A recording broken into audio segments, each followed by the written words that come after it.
Hi,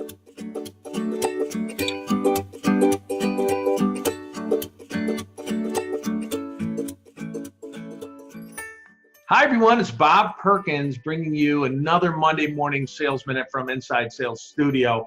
I'm so happy to be here today with Paul Bickford. Paul is the global training and sales enablement leadership expert. And Paul, it's great that you can join us today. Hey, thank you, Bob. It's great to be here. Glad I could be a part of this. Well, sales enablement is pretty big. It's trending, as a role that's much needed as inside sales and sales in general has grown. And we're going to do a mini series. And Paul, we're going to pick your expertise on sales enablement. The first week, he's going to talk about something that you really need to do if you're going to improve your sales enablement, and that is alignment of the structure of sales enablement with sales. So, Paul, it's all yours. Thanks, Bob.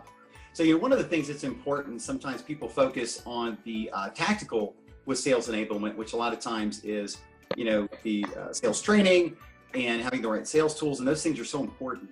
But really starting on the front end with the alignment with senior leadership, middle management, and then what's the sales structure that's in place in the enablement structure. So to give an example, starting with alignment, meeting with senior leaders of sales, sometimes marketing, but mostly sales, and then figuring out what are we trying to do as far as change, and not starting with what we need to teach people, but where do we need to move the needle on a P&L?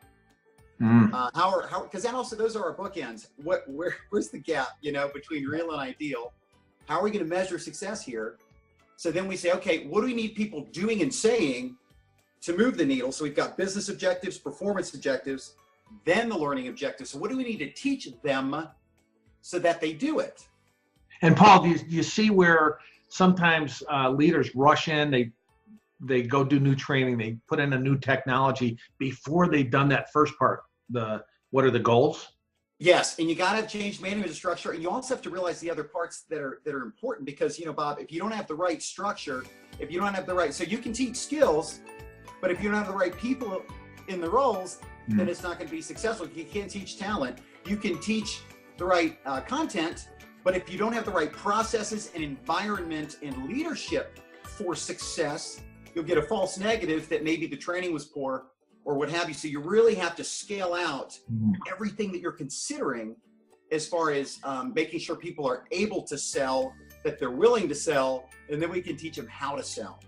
So your key takeaway for the viewers then, if they're involved in sales enablement or they work with them, start with a really solid discovery meeting, a goal alignment between the sales enablement person or group and the sales leader. Is that pretty much your takeaway? Yeah, absolutely. And I always say, don't do what you're told, question what you're asked.